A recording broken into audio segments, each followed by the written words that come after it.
It's 4 locks. Oh,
Dave, would you please call the roll? Commissioner Tedesco. Commissioner Volpe. Here. Commissioner Klopp. Here. Commissioner Wulowski. Here. Alternate Commissioner Caird. Here. Alternate Commissioner Coviello. Here. Alternate Commissioner Coles. Alternate Commissioner Ma. Commissioner Santiago. Here. And Vice Chair Salka. Here.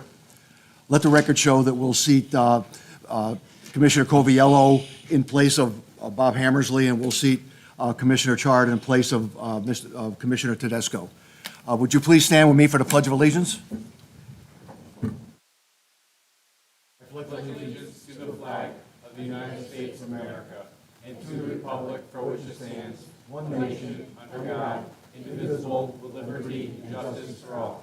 Would you please remain standing just for a moment of silence, please?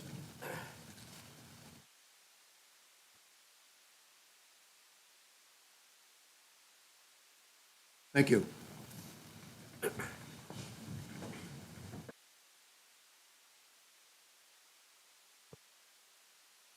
I have a motion for the approval of the minutes from the April 4th meeting, please.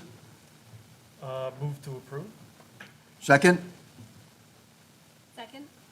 Any discussion? Hearing none, all those in favor? Aye. Aye. Opposed? Minutes. No commissioner discussion, any input, feedback? Or update, or committee updates? Yeah. Yes. Me.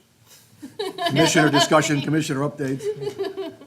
Okay, so on the Plan of Conservation and Development Subcommittee, so we've been working on, as you know, I chaired the Plan of Conservation and Development, the 2016 plan, and we are kind of rounding the corner. It's a 10-year plan that is mandated, so we're rounding the corner into our next plan.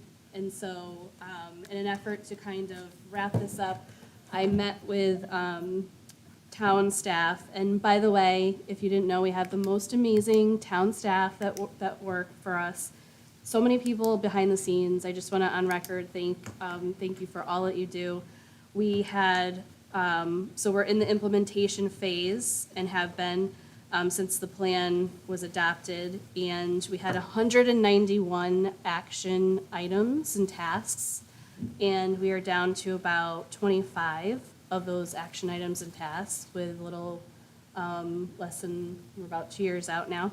So, and a lot of that is due to the town staff and constantly making sure that we are in compliance and making strides to progress in what we're doing in town. So the next step for this is going to basically be a wrap-up document, I think we're gonna be working on, so that we can guide the next committee into what was done, what may or may not, still need to be done, and then we're gonna probably be ready to move forward with the next plan in developing the committee. So that is the update. Good, thank you. Any other updates? Okay, before we get started with the regular part of the meeting, the public hearing and the business meeting, I'd like to read just the rules and regulations, the guidelines. Good evening, and welcome to tonight's meeting. My name is Vice Chairman Salka. I would like to take a few moments to explain the meeting format. Aside from the administrative items, tonight's meeting is comprised of two parts, the public hearing and the business meeting. During the public hearing, the applicant will present the application to us in detail, which will allow the commission members and the public the opportunity to better understand what is being proposed. The commission members may ask questions during the presentation if needed.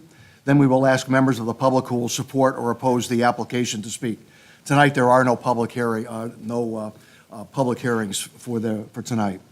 If you wish to speak, please raise your hand and wait to be recognized by the chair. Once recognized, come forward to the podium, state your name and address for the record. Please address all comments directly to the chair and not to the applicant or other members of the public. Be advised that this is your opportunity to ask questions and make comments on the application, because once the public hearing is closed, no additional testimony from the public or the applicants will be permitted.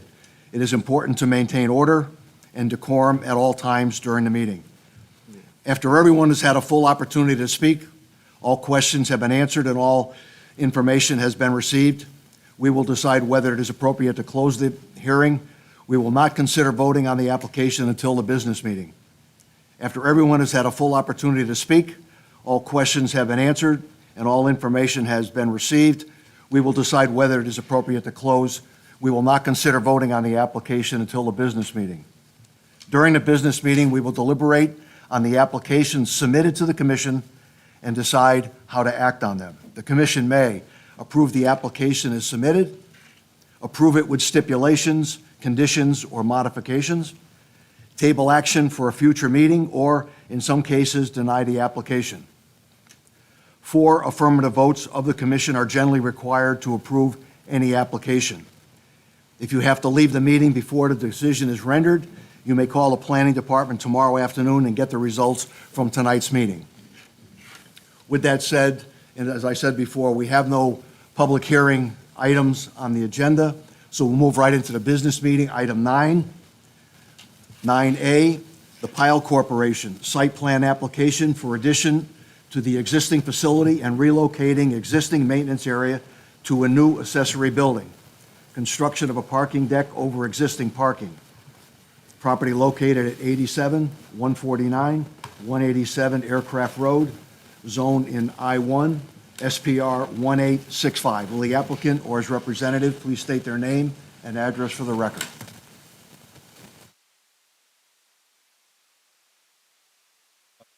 Vice Chair.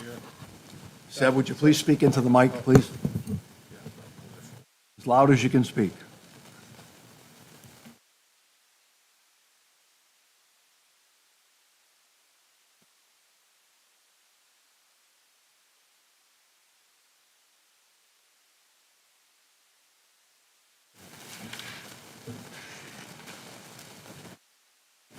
Well, while we're waiting this to open up, Mr. Vice Chair and Commission members, my name is Seth Bovino, planner with Kratzer Jones and Associates, representing the applicant.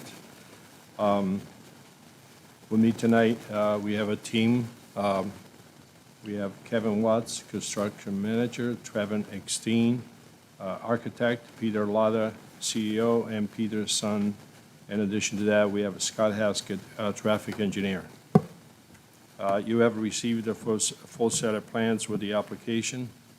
In addition to that, we have tonight presentation. It's still loading. There's a lot of information there, I guess. This page is not responding.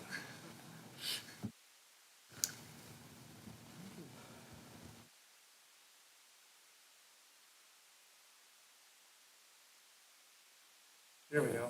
There we go. Okay, this is only one of the presentation sheets. This represents the parking garage, which is on the northeast corner of the site. And then we have in the same package, I wanted to start at the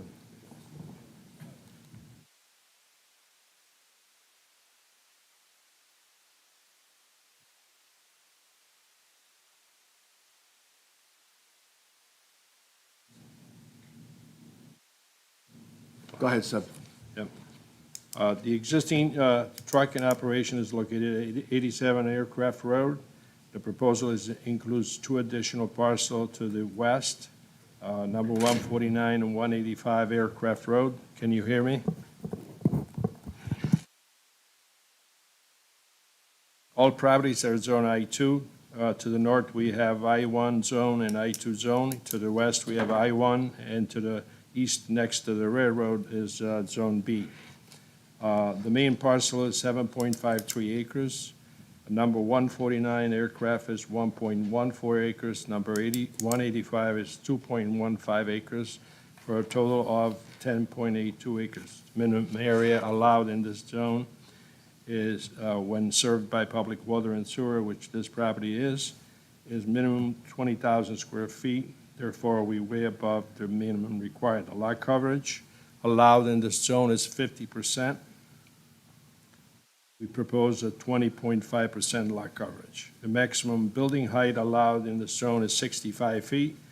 The highest part of our proposal is the parking deck, which is 36 feet.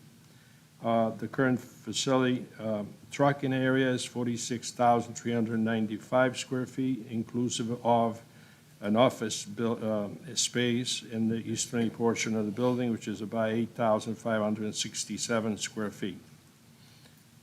There's also a maintenance area together with this building on the westerly portion of the building.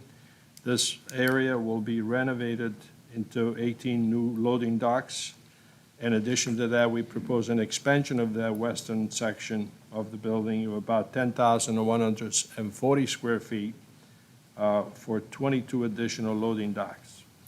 To the east, we propose this two-story parking deck over the existing parking area. This will be accessed from Newell Street, which in this case is here, Newell Street here, West Green Street is to the north right there, and this is Aircraft Road. We have an entrance to the main facility, and we have an entrance from Newell Street. We are closing a curb cut on West Green Street, which is to the north. The main facility is accessed by Aircraft Road. To the west, we propose a maintenance facility, which is 16,477 square feet for 5 truck bays and 1 wash bay, utilizing recycled water. All activities is within the paved area, existing paved area. We are closing 1 curb cut, an additional curb cut on Aircraft Road. All lighting is full cut off with LED lights as required. We propose street trees and internal landscaping as required. We are adding landscaping along the Newell Street in addition to the required street trees. Drainage calculations were provided showing that we are not increasing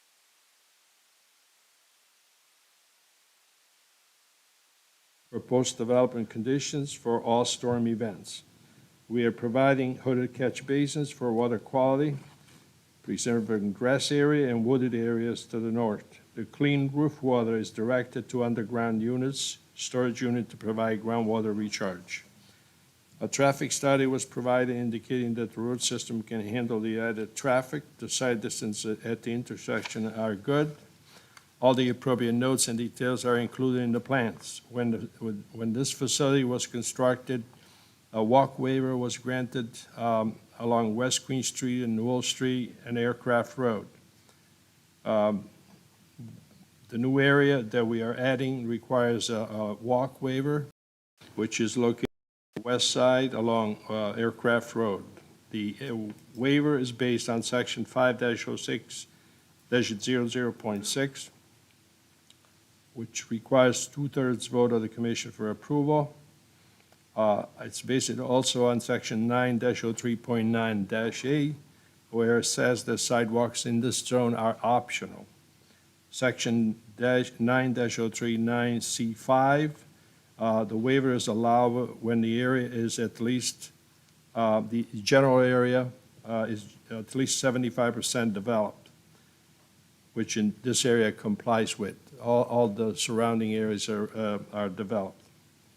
The Water Department provided a letter indicating that the property is properly served, and we can address the remaining comments with that department. We received staff comments, revised the maps to reflect those comments, and provide the responses in writing. At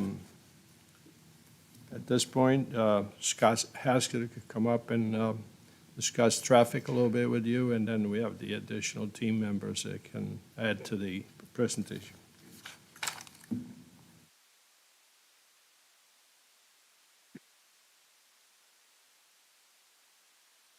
Good evening. For the record, Scott Hesketh, licensed engineer in the state of Connecticut, firm of F.A. Hesketh and Associates.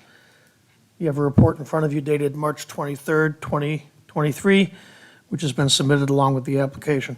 I'll be brief in my remarks because I don't think there's anything specifically too controversial here in terms of the traffic on the development. We were asked to take a look at the potential traffic impacts and the increased traffic from the proposed expanded facility here. As you've heard from Sev, it's an existing trucking operation, and they're proposing to expand it. In the course of preparing our report, we researched the files of the Connecticut Department of Transportation. We found traffic volume counts conducted by CONDOT from September of 2021, both on Route 10 and on West Queen Street. In addition, we had manual turning movement counts that were conducted at several intersections in the area from previous reports that were submitted to and reviewed by this commission. We used both sets of data to synthesize some traffic volume counts at those local intersections and presented 2022 background traffic volumes in our report. The reason we used previous reports is because when we began work on this particular development, we were in the midst of the COVID pandemic, and going out and doing counts seemed to be probably a waste of time since the traffic volumes were significantly less during that period. So we believe we've got traffic volume counts in the report which reflect pre-pandemic conditions, and therefore we're looking at higher traffic volumes, and we should be looking at current conditions once we finally get out of this full pandemic. In terms of the development, in order to generate the traffic volumes from the proposed expansion, we looked at the Institute of Transportation Engineers. We ran traffic volumes for both the existing and the proposed facility. The existing facility has a trip generation potential of about 91 trips in the morning peak hour, 87 trips during the afternoon peak hour. The expanded facility is projected to have 144 trips during the morning peak hour and 137 trips during the afternoon peak hour, which represents an increase of about 53 trips during the morning peak and 50 trips during the afternoon peak. So slightly less than 1 trip per minute on average during the peak hours. In terms of trucks, we couldn't get good truck counts from ITE, but we were provided truck data by the operator. They presented us traffic volume counts for a couple of days during a couple of days recently. They're averaging about 219 truck trips a day, and they break their trips down during 2-hour periods. So during the morning 2-hour peak period, they're looking at about 38 truck trips over a 2-hour period. And during an afternoon 2-hour period, they're looking at about 29 truck trips over a 2-hour period. We're expanding the trucking operation by about 58% in terms of the number of docks. So based on that information, we're projecting an increase of about 127 truck trips a day, an increase of 22 truck trips during the morning peak 2-hour period, and 17 additional truck trips during the afternoon 2-hour period. We distributed that traffic to the roadway network based on the directional distribution which were observed during the traffic volume counts. We conducted capacity analyses at the intersections of Route 10 and West Queen Street, Route 10 and Aircraft Road, West Queen Street, Newell Street, Aircraft Road and Newell Street, and at each of the site driveways. The results of that analysis are presented in Table 4 in our report. And basically, the information is that we have no discernible impact on traffic operations based on the increase of less than 1 vehicle per minute during peak hours. Intersections that operate level of service A in the background conditions will continue to do so. Those operating at level of service B or C during peak hours will continue to do so. And the intersection of our site driveways and local streets, all turning movements into and out of the site will operate at levels of service A or B during peak hours as well. We had the opportunity to look at the projected site driveway locations, both the existing and proposed driveways, intersection site distances out of all site driveways either extend to the end of the roadway or to the nearest all stop sign controlled intersection, or they meet the Connecticut Department of Transportation requirements for a posted speed limit of 25 miles per hour, which some of these side roads are. So based on the background conditions, the site-generated traffic projected for this proposed development, based on the calculated levels of service, the site driveway locations and their design, it is my professional opinion that the proposed expansion here and the traffic associated there too with can be accommodated on the local roadway network without detrimental impact to public safety or to current traffic operations. The commission should be aware that we have made an application to the Office of the State Traffic Administration for an administrative decision. because the development provides in excess of 200 parking spaces. We do need the OSTA to sign off on it. We have made application to them. We expect that if this commission should move forward with an approval, that we will have an administrative decision from OSTA within the next 60 days. If the commission has any specific questions related to traffic, I'll be happy to address them. At this time, I'll turn the podium back over to the rest of our team to complete our presentation. Thank you much.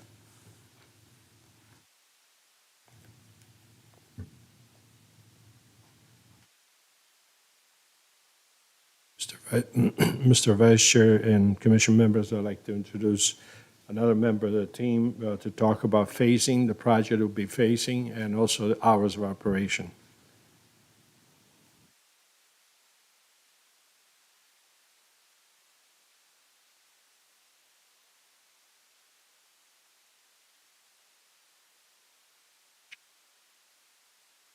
Yours.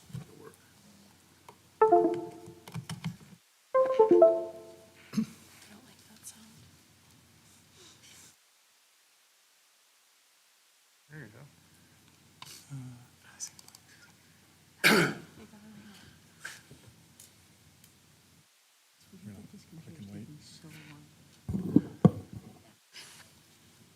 Good evening, ladies and gentlemen. My name is Kevin Watts. I work for Geist Construction. I'm the vice president. I'll be handling the project management on this project. Little fun fact, we built the original building back in, I believe it was 2002, long before I was here. So, let's see if we can get that to load.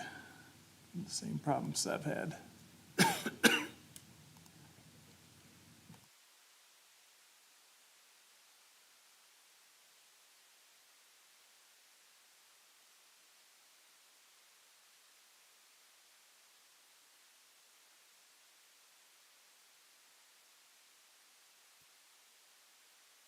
There you go. There we go. Apologies for that. Okay. Could you move the mic up a little bit? Sure thing. And I'll get down a little bit here. I'll lean on the podium. Okay, so the first slide here is obviously the existing conditions. You could see here in the center is the long skinny building is the existing LTL terminal. Off to the left of that building is the former tool and die building that Dewey Powell purchased. And then to the left, we refer to it as the tennis courts because you can sort of see underneath where the tennis courts used to be. So that's the existing conditions. The project will be phased, of course, because they are in operation, so I will need to complete this project to keep them in business. So phase one, which we're hoping to occur this summer, June of this year, will be the demolition of the existing tool and die building here to make room for parking. That's where we'll temporarily line stripe a gravel parking lot for Dewey Powell employees to park at while I transition over to this portion of the site and build the post-tension parking structure.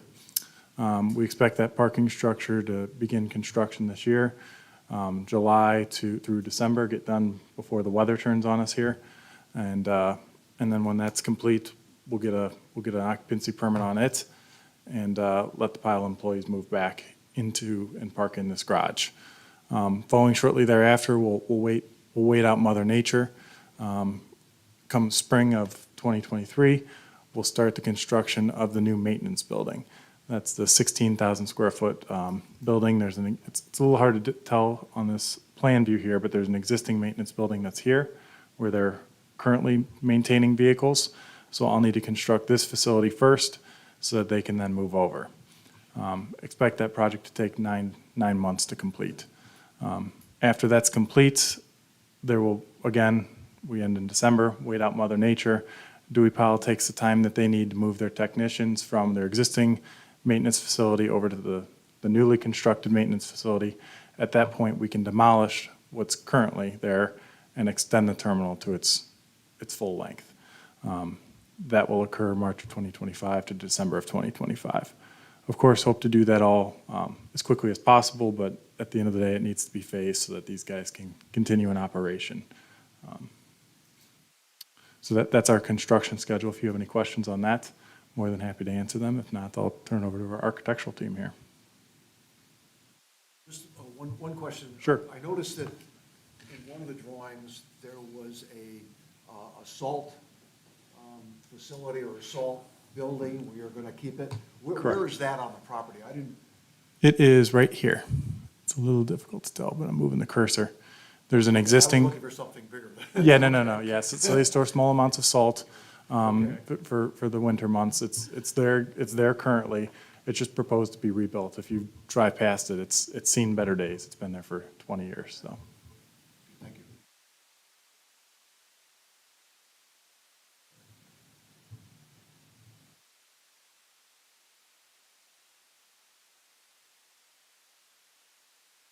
Trevor Eckstein, Design Development Architect, Geis Companies. Kevin is my boss. Let me, Would you please speak into the mic again?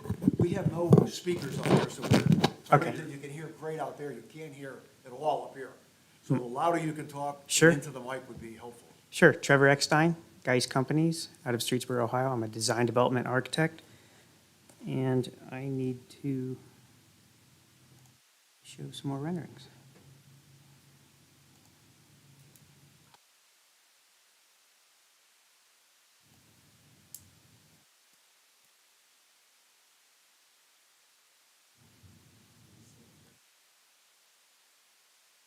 I don't get it. It's an HP. Should be working. Okay.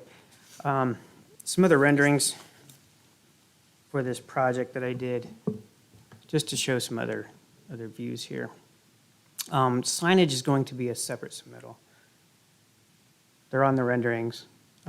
We'll submit that later on, and we'll be back for it. This is the maintenance garage. It's a 5-bay garage, and the end bay is a wash bay. Top of wall is compliant. It's 18-foot 4. This is the backside facing the tennis courts, as Kevin described. And an overall somewhat aerial view. This is the parking deck. Trucks are in and out, and one point for the terminal, and for maintenance, they have their own access back here. And the opposite corner showing the maintenance building and the terminal expansion here. And I have I've also got some pictures of some newly built maintenance facilities I'd like to show you.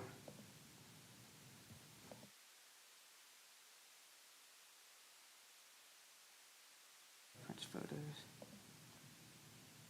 Second one from the top. I'm trying to get the mouse to get there, but Sorry, it's just the millennial in me with the slow computer.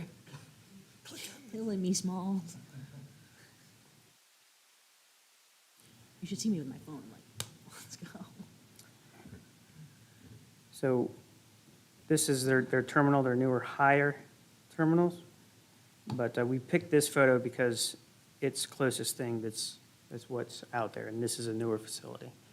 So everything's going to get a facelift.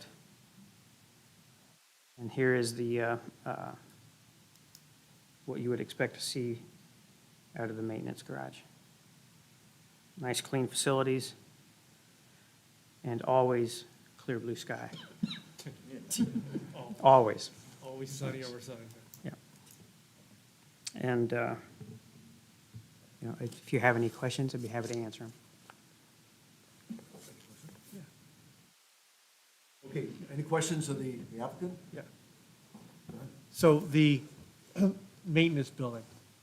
So today you're doing that in the main building, right? Currently, correct. Okay.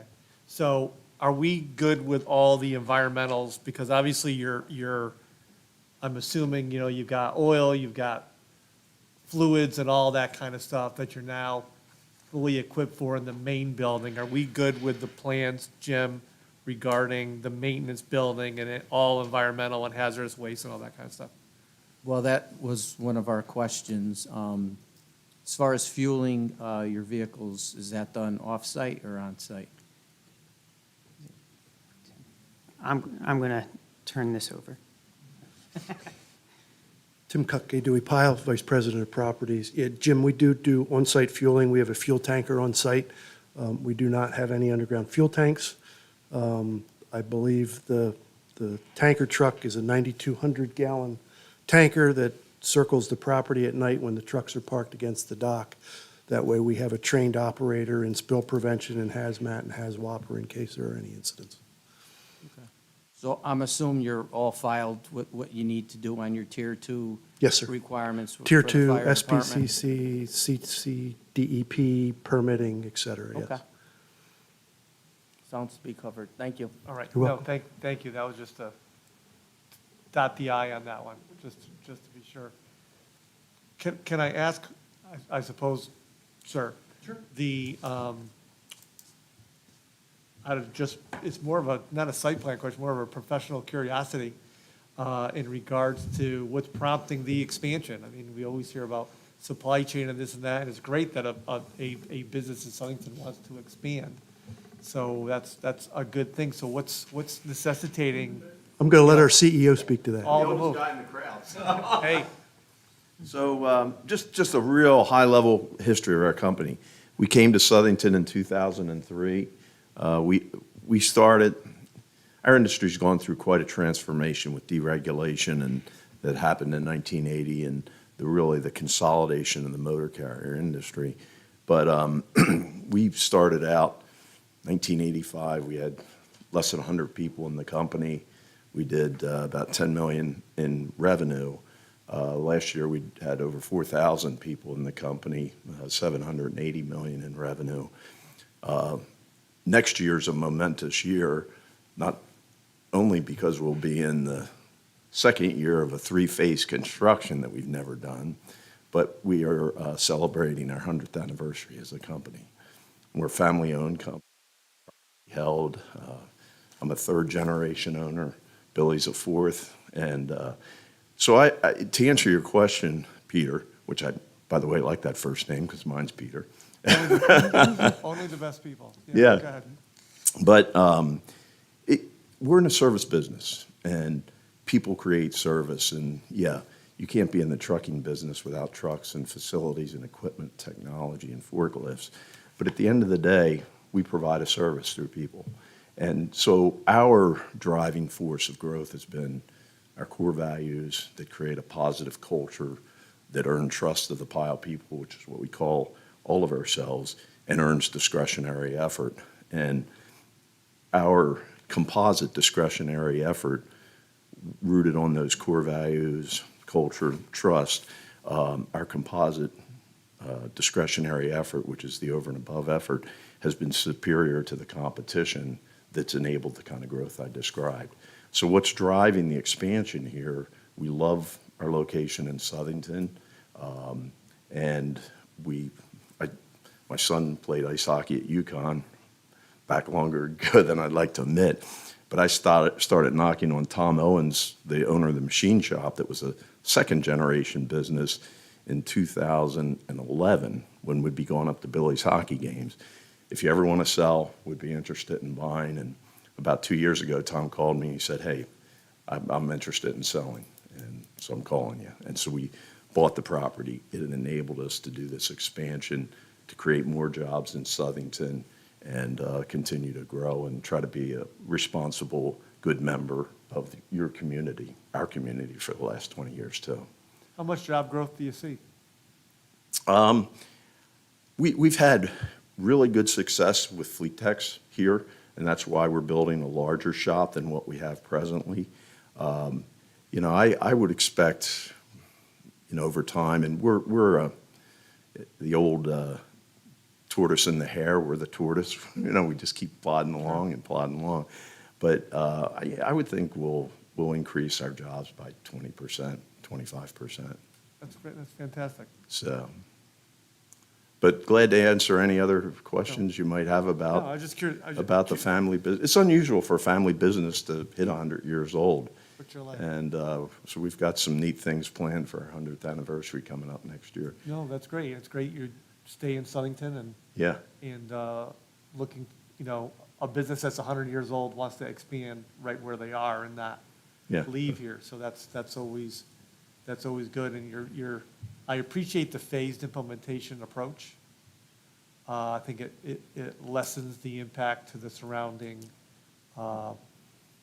surrounding area kind of lessens, you know, truck traffic, but a Yeah. different kind of truck traffic to get that in for that. And I think I saw in the presentation, there'll be adequate parking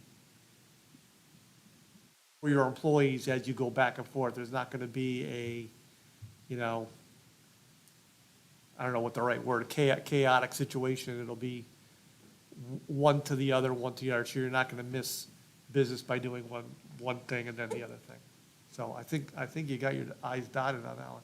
Thank you, thank you. And just one more thing about the history of the company. So when we moved from our only terminal we had in Westchester, PA, we had outgrown it. We were still operating from a single service center over to where we reside now in Westchester. It's our main office and LTL terminal.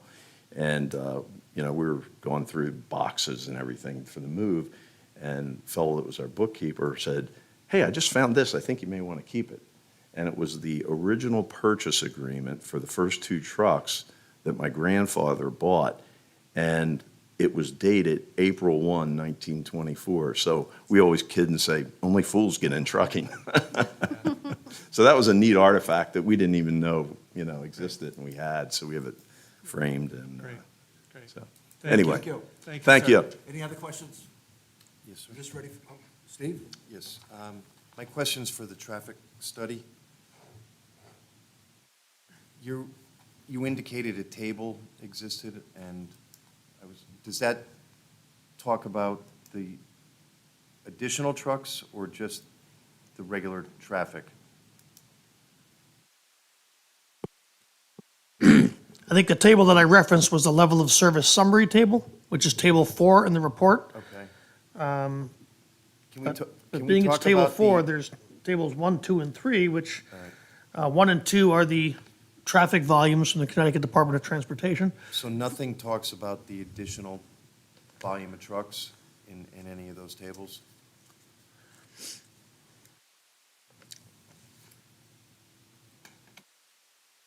Table 3 is our trip generation table, which goes through just the trips in general. The increase in trucks is presented in the text of the report, which you will find on page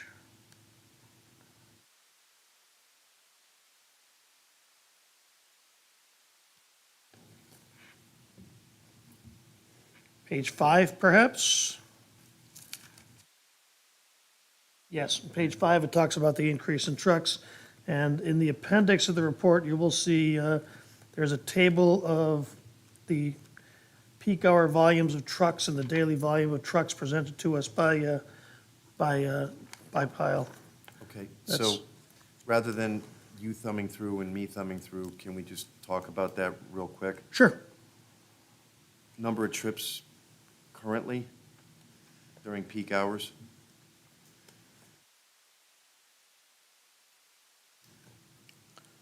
So I guess I lied, you have to thumb through. Well, I don't have it memorized, I just want to read it, just so that, yes, currently, based on the data provided to us, they indicated there are about 219 truck trips on a daily basis, okay?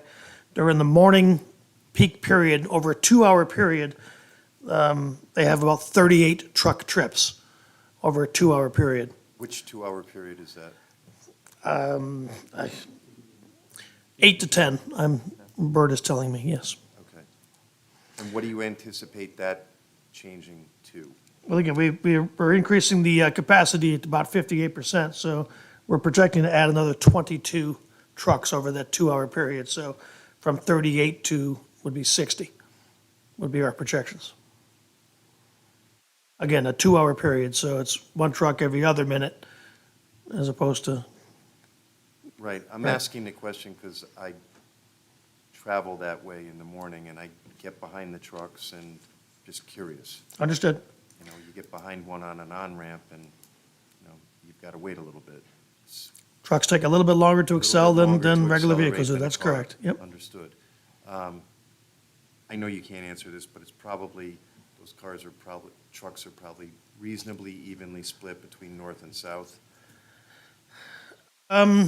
We didn't, yeah, I would assume they're reasonably split north to south once they get to the interstate highway. That's correct, yeah. Okay. All right, thank you. Sure. Any other questions? Dave, is this ready for action? Yes, Mr. Chairman. Do you have a motion, please? I'll make, oh, I was just gonna ask. Okay. However you want to do A motion on the sidewalk waiver? oh, we have to do that first? Sure. Sounds good. That was a hard one. There was. Glaucoma. Does it matter what order we do it, Dave? I'd do the sidewalk waiver first, since we brought it up. That's fine. Okay. Mr. Chair, I think, as stated in testimony, the sidewalk waiver had already previously been granted. There's no real change to anything that might adversely impact that. So I'll make a motion to approve the sidewalk waiver. Okay. Second? I'll second that. We have a second. Any discussion?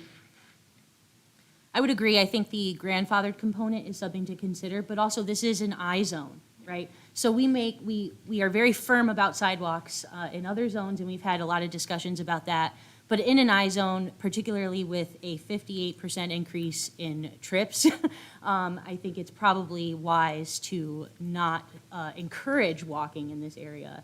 And so I'm in support of waivering the sidewalk. Okay. Any other discussion? Hearing none, Dave, would you please call the roll? Commissioner Volpe, Yes. Commissioner Clark, Yes. Commissioner Walowski, Yes. Commissioner Caird, Yes. Commissioner Coviello, Yes. Commissioner Santiago, Yes. Vice Chair Solomon. Yes. Okay, can we have a motion on the application itself, on SPR 1865? Okay, Mr. Chair, I want to thank the Pile Corporation and also congratulate them and extend my appreciation for their expansion in Southington and being such a great member of our community, and make a motion to approve SPR number 1865. You have a second? Second. Steve, second, okay. Any more discussion? Hearing none, please call the roll, Dave.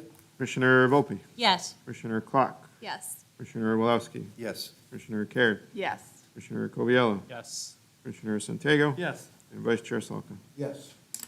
Thank you. 7-0. Thank you very much. Okay. Thank you. Good luck. Look forward to seeing you. Pile people deliver. I saw that on a truck once and I remembered it, so it's pretty good.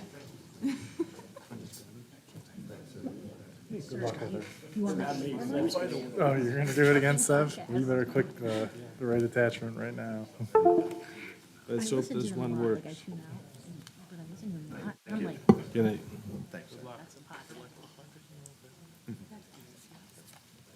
Okay, moving on to the business meeting on item 9B, Elmy Real Estate LLC site plan application for continued use expansion of an accessory building that was established under COVID with a basement to accommodate storage. Property located at 1615 West Street, Zone WSB, SPR 1866. Will the applicant or his representative please state their name and address for the record, please?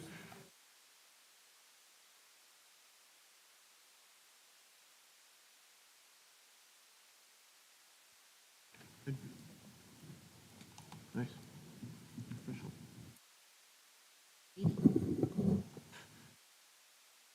Getting there, Sid. Maybe ready? It's spinning, so we'll just give it a second. It's spinning. Yeah, I know, right, it's taking so long. Everyone. I don't know. This computer, though. Yeah, I think this time it's the computer. It's definitely the computer. This time. It's not spinning now, it's just. No. Look at it again, Seth. Commissioner Need Volpe, some, you know you want need to. some WD-40. She's chomping at the bit over there. I want to go office space on this computer at this point. There you go. All right. Sorry about Phew. that. Good morning. Well, let's wait a few more minutes here. It did work when I had my own.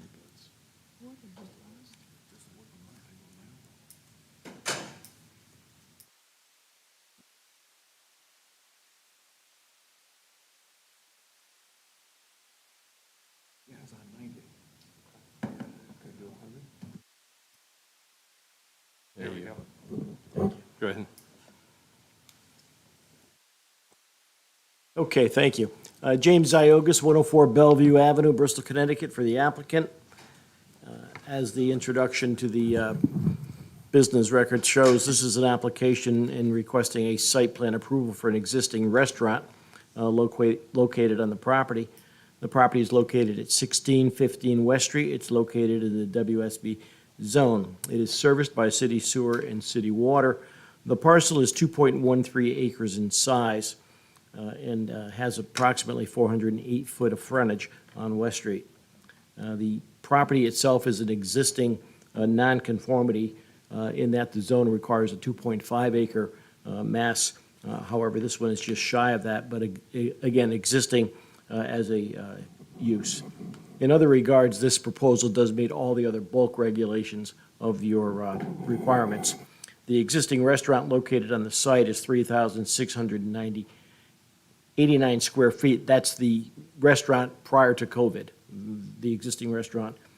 During the COVID period, during the governor's orders, we erected a metal building, which I'm sure all of you have driven by, and you saw that exist there during the COVID period. The governor's executive orders expire on April 30th this month, so that building is no longer valid. It has to be replaced. That building will be taken down, and what we're proposing is an addition to the rear of the building where we can meet the zoning regulations in terms of setbacks, et cetera.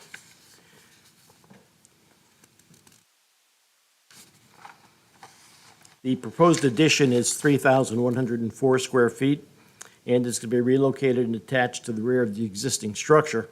It is designed to service an additional 100 patrons, which is equivalent to what they were doing in the old building during the governor's approval. In accordance with the regulations, in addition to the building addition, we've also added access easements so that it can service other properties located on the south and the east. We could not put an access easement on the north side inasmuch as we have a drainage facility that's sitting there and we couldn't cross that. The hours of operation for this restaurant will remain essentially the same. It's driven, of course, by the number of patrons that are there, but we do have regular hours. There are two driveway openings located on this site. One exists on the southerly driveway, which is for entrance only, and then there's a second, which is on the northerly side, which is in egress and ingress. The parking requirements for this property require 119 vehicles. We have provided 120 parking spaces, which includes 3 handicap spaces. Staff has reviewed the plan submitted by Mr. Bavino from Cratchit & Jones. SEV has responded in writing to the staff's comments, and I believe we have revised the plans accordingly.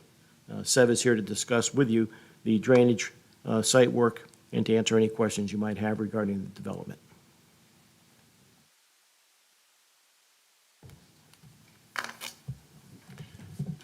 Seth Bovino, planner of Cratchit & Jones. Orientation purpose, this is West Street, runs north-south, and the property is to the east of West Street.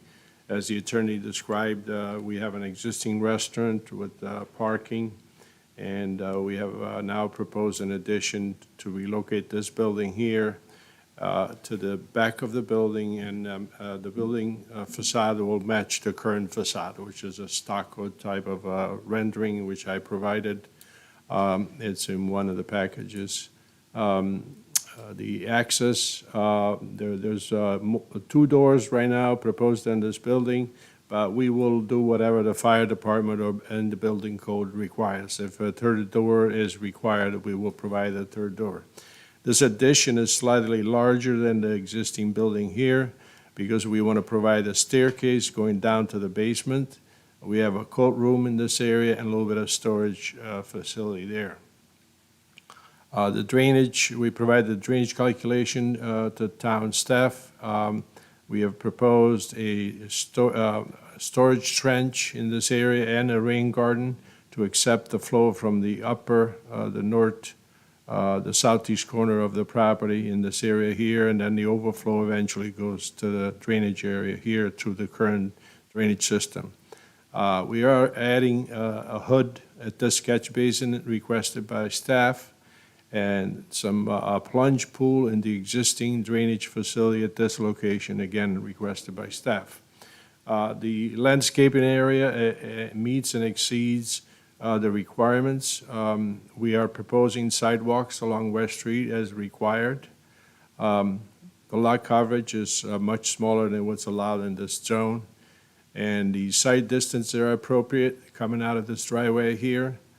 And we provide a letter from the traffic engineer from Foss and O'Neill indicating that the trip generation is a lot less than the 75 trips at peak hour, which requires an actual traffic study total. At this point, if you have any questions, I'll be glad to answer. There was a question about the inside of that building, and I provided a quick sketch of the interior portion of that building. Let's see if I can get it here.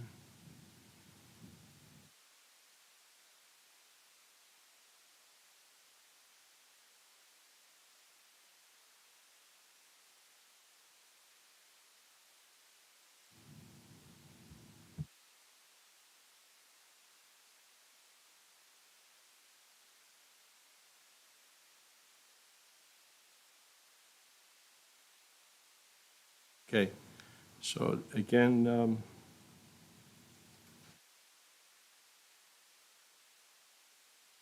at the bottom of the screen is West Street and the existing restaurant. The existing bar area is at this location, which is the east side of the property, and there's a small area for seating, and there's a door leading to the outside here at this location. The existing kitchen is to the south, and the addition will be abutting against the face of this building.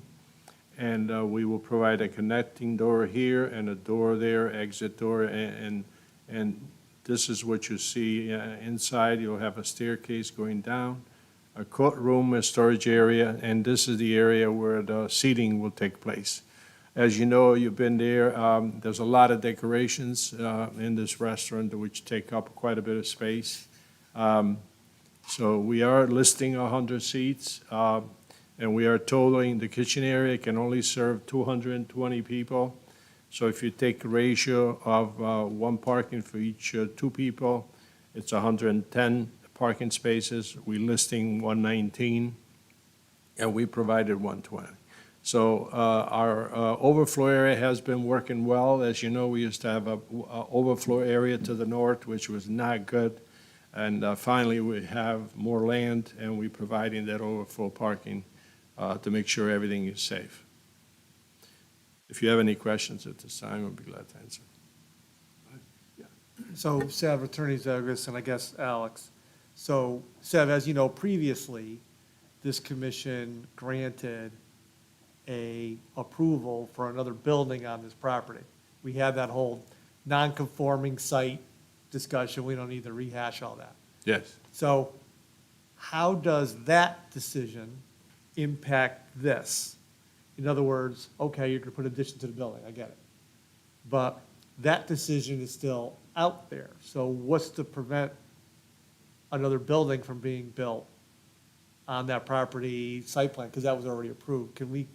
Yeah, the SBO has expired, so we no longer have the right to do that. And if we want to come back, we would have come back with a proposal at that time. And the commission has the right to decide if they want that additional building or not. All right, so because that expired, that can no longer, in other words, somebody wins the, the Mega Millions and says, I don't want to be in the restaurant business anymore. And someone else comes in and says, hey, I got this thing, I want to build a building there. So that can't happen because the SBU has expired. And so if indeed that did happen, that whole discussion would have to be rehashed. Did I say that correctly? Correct. We have to start all over again. The SPU, you have 1 year to implement the SPU, so you need to start the process within 1 year. We didn't do that. We lost the approval. And we're not, at this point, requesting that. Okay, so that's That's gone. gone for all intents and purposes. And on top of that, nobody wants a 15,000 square foot building for some reason. Huh. They like to see a 20,000 or more like I did further north for Starling Medical. Gotcha, okay. So now it's just a question of, I'm moving a temporary addition from one side of the building to the other. That's basically what you're asking for, That's right? what we're doing, formalizing that and making it match the building. The siding would be, the frame of the building would be relocated, but the siding would be redone to match the current facility. Got it. And it's a permanent structure versus a temp structure. That's so- right. Right, okay. I'm Any other questions? Steve? You mentioned patron parking. What about staff parking? Has that been accommodated for? Yes, we have a parking for everybody. Couple of questions. I'm sorry. Sorry. Jen, go ahead. What's the timing of removal of the temporary structure and starting construction on this? The removal, we cannot use the structure as April 30th, I believe. The removal can take place after that. They have to discontinue the use, and then they're going to start digging. After they get the zoning approval, they can apply for a building permit, and they can start digging the foundation for the other one. And they have to, then once the foundation is installed, the concrete work, they have to take apart that building and relocating. So it's their interest to do it as fast as they can. Okay, thank you. Anything else? Couple of questions. These stairs, that's for the second floor up in the original building? No, this is to the basement, Okay. to the basement, because we What is the- want to, What is the flow? You come in the front door, and where is the flow? How do you get to that back building? you still got to go through the front door and check in. And you go through this corridor right through here, there. and you come to the back here, and then you go into this area. Okay. Okay. It's the same flow. You cannot go to the back to go there, just the employees or deliveries. Thank you. Any other questions? Is ready for action? Yes, Mr. Chairman. Thank you. Can I have a motion, please? I'll make a motion that we approve SPU 1866 with the stipulation that all on-site storage units are removed from the property upon completion of the addition. Second? Second? We have a motion, we have a second. Any discussion? Hearing none. Dave, please call the roll. Commissioner Volpe? Yes. Commissioner Klock? Yes. Commissioner Wowski? Yes. Commissioner Caird? Yes. Commissioner Coviello? Yes. Commissioner Santiago? Yes. And Vice Chair Solka? Yes. Approved, 7-0. Thank you all, appreciate it. Thank you. Thank Moving on to item 7C, Laurie Jamel subdivision application for a 3-lot subdivision, request for final 90-day extension. Property located at 1422 Marin Avenue, zone R 2025 S1338. This is ready for action. This is ready for action? Yeah. What is it? It's an extension to file the Mylar. They have to post the bonds Oh, and for the- make for sure the- we get okay. everything in place. So we can just do a motion? Yeah. Yeah. I'll move to approve S number 1338. Second? I'll second. Any discussion? All those in favor? Aye. Aye. Aye, approved. 7-0. Thank you. 8 o'clock. What's that? 8 o'clock. Keep going. Get hit it. Oh, we haven't finished yet, though. Let's be expedient. No, we gotta talk about anything coming in. Do you have any administrative items? No administrative items, Mr. Chairman. Any new applications? I guess none, huh? Yes, Mr. Chairman, we do. We just received it today. It's a 13-lot subdivision off Marion Ave, one that you've previously seen, the Penny Lane subdivision. And that'll be on May 2nd. It's a resubmission of the subdivision. We saw that already, didn't we? They withdrew it. There was a question about how they're going to orient the road and the sewer line, whether it be pumped. And this is the one that's adjacent to the Marion Ave Historic District? It's right on it, right? It's like right next It's to it? in Marion. I don't know if it's adjacent. I wasn't staffing the Oh, commission okay. at that time, Okay. so, Oh, okay, okay. yeah. Right up the street from J.C. Park. Yeah. Good to know. All right, anything else? Motion adjourned? So moved. Second? Second. All those in favor? Aye. Opposed? We are adjourned. Salka, 1 hour. Hit it. Good job. Way to go, Bob.